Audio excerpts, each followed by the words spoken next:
To class 6 of dynamics, ES211. This is the beginning of the kinetics of particles. We've just finished covering the kinematics of particles. So in kinetics, the subtopic is Newton's second law, or I like to call N2L, in rectangular coordinates. So what are we going to learn about today? Bottom line up front. Our main equation from the equation sheet is F equals ma. Woo! We're finally in the big dynamics here, and you see Newt dog right there. The candle that's like the idea is because they didn't have the light bulb. Light bulb was invented. That's why that's funny. So that's a vector here. The sum of the forces equals mass times acceleration. So when the forces don't balance, when they don't equal zero, we're not in equilibrium anymore, and we are accelerating. Something really important to note is that the force is a vector and the acceleration is a vector.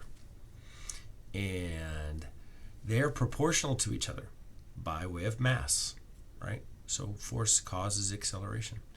Something I include in here is that we're also the time rate change of momentum, right? So more on that later, but that's also an important idea, an important concept. And that F equals ma is vectors for us. In this section, in this class, we're specifically covering in rectangular coordinates. In the next class, we'll take a look at those in path and polar coordinates, but right now we're just dealing with rectangular coordinates. Look at that. See, I have my animation broken, right? It's supposed to be the other way, right? He disappeared right there. So it's less funny if you have the animation the wrong way. It's supposed to disappear, not appear. So it's supposed to like boom right there. See? So this is how we're supposed to do it. We're supposed to look at there and then click on that. That's when it's going to be funny. Fail. All right, so introducing two really important diagrams that we're going to use. Remember, we had the FBD, the most important diagram in engineering. In fact, let me take a pause here, and I'm going to fix this slide right here. So I messed around with the PowerPoint a little bit. So I asked a quiz in class here. Give it away if you watch the video. Who said, "I am and ever will be a White Sox pocket protector, nerdy engineer, born under the second law of thermodynamics, steeped in steam tables, in love with free body diagrams, transformed by Laplace and propelled by a compressible flow"? Was it Bart Simpson? Was it Albert Einstein? Was it Sir Isaac Newton? Was it Neil Armstrong? Was it Sigmund Freud? Or was it you just now? You just did, just now, as you were reading the words. See, there's always going to be a sarcastic answer. And the answer is Neil Armstrong. And I want to highlight that he is in love, or he was in love, he passed away, with the free body diagram. How important is the free body diagram? Well, Neil Armstrong's in love with it. And he's been to the moon. Have you been to the moon? No. So when trying to solve something in engineering, mechanics, we are in love with the free body diagram. Neil said so. So in statics, what we use is sum of the forces is equal to 0. And we use that free body diagram to figure out a balance here. But now we're dealing with dynamics. Sum of the forces doesn't equal 0. It equals mass times acceleration. So now we need something else. So we use two diagrams. The free body diagram and then the inertial body diagram. And they correspond to this equation. F equals ma. F, stuff on the left. Ma, stuff on the right. So you put some forces on the things on the left. Things start to move on the right. F equals ma. And that F equals ma is interesting because both of the F and the A are both vectors.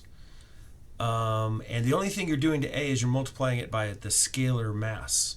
So it turns out the acceleration and force, they go in the same direction, right? The net force is proportional to the acceleration. Just the difference is the magnitude of the force because you multiply mass by the acceleration, right? So there you go. But Newton didn't exactly say F equals ma. He actually said that the net force of a particle is equal to the time rate change of its linear momentum, capital L we use, and it's a vector, and in an inertial reference frame. But if you know that momentum is equal to mass times velocity, right? That's just like if you push something, it starts moving, it's got momentum. Its mass and its velocity multiplied is what its momentum is. If you want to stop the thing and it's got a lot of mass, it's hard to stop. You have to push up against it. It's hard to get it started, it's hard to get to stop. That's momentum. Well, the time rate change of it, if mass is constant, then you're taking the time rate change of velocity, which is acceleration. So it is F equals ma. But we're going to look at that time rate change of momentum and use it later to see that there's other methods within our topic of kinetics that allow us to solve the same problem, but using different approaches. Okay, so another consequence is the resultant force acting on a particle is zero. If it is zero, the linear momentum of a particle remains constant in both magnitude and direction. So this is also known as, well, what did we just do that for? This is also known as, I think it's conservation of momentum. Let me double check. Where are my notes? I wrote all this down. Where are you? Notes. Where'd you go? I want to know, what did I say? What did I say? What did I say? Well, that's just dandy. That's just dandy. Where did you go? This is turning out to be such a great video. Okay, there we are. Well, what does it turn out to be? Well, it means it's the conservation of momentum, linear.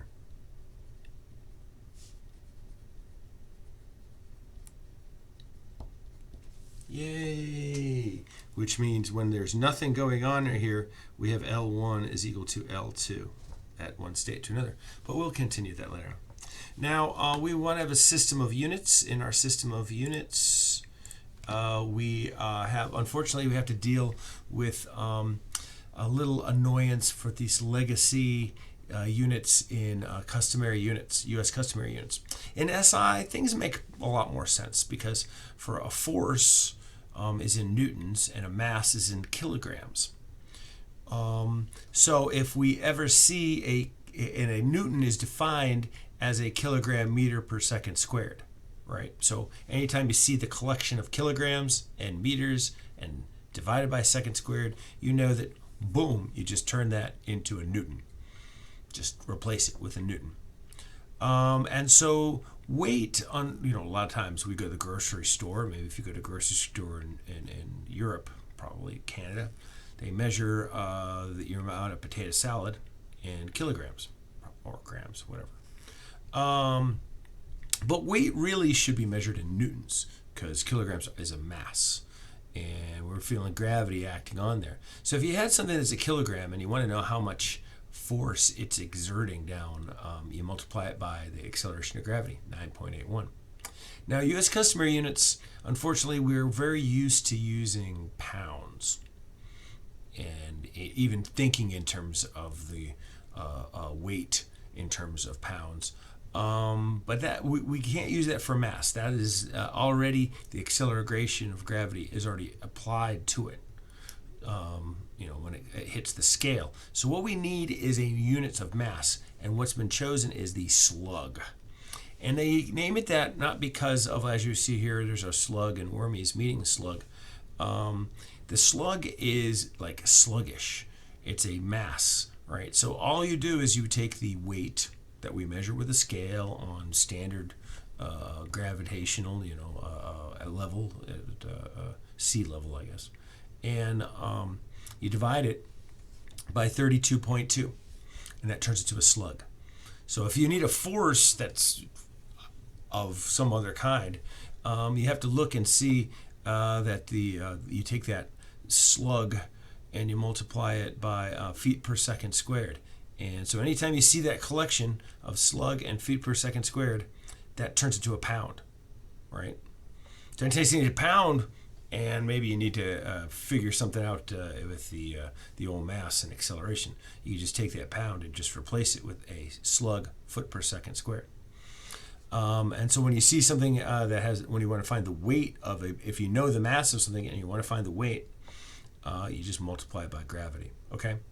It might get confusing at different times, but it is pretty simple and straightforward. If you just think of it in terms of, well, Europe has the kilogram and we're jealous, so we invented this thing called a slug. And the only way we can find what the slugs are of something is find its weight and then divide it by 32.2. Boom, we're done.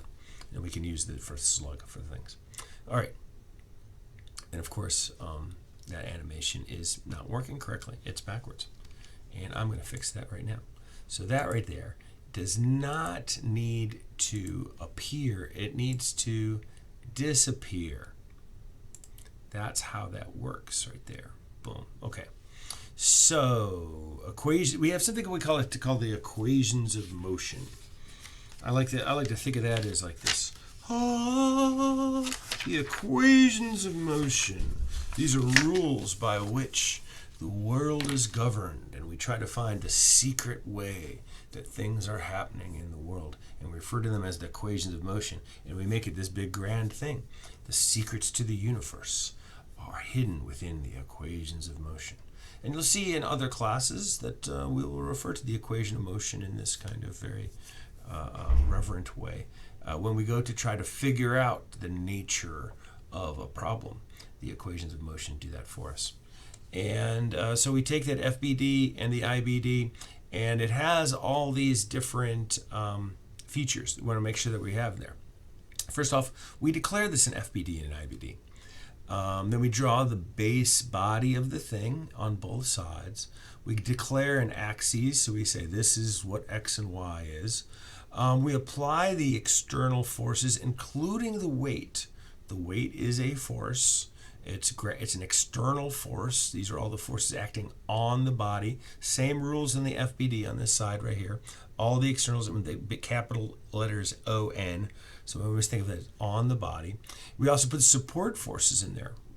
Think of them as reaction forces. Include the dimensions on here. All those things on the left-hand side.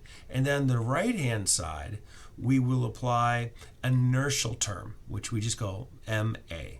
Right, Matt? So you can think of those as inertial loads. Inertial forces, got to be careful with that term, but all the inertial things that are happening over there because of motion are taking place over on the right-hand side. That could be acceleration, it could also be rotation. We'll see in rigid bodies could also take place. So there's the general procedure there. You draw the FBD equals the IBD. You draw to find the coordinate system. You add the external forces. You add internal forces to the IBD. Inertial forces. I said internal. I meant inertial forces. The inertial forces on the IBD. And then you look at different strategies for the approach, right? So sometimes you might have some kinematics that we might want to inject into our kinetics. We didn't just throw that stuff away from classes 1 through 5. So be on the look for that. So sometimes there might actually be some relative motion we might even want to think. We have to look at this thing and start trying to break it down into what we know about it. There is a procedure I've just named, but we've got to think. We have to think in order to apply this. So that was my introduction there, and I'm going to make a new video for the example because this went on too long and I played around with it. I was a little indulgent. Oh well. Next video might have a guitar in it.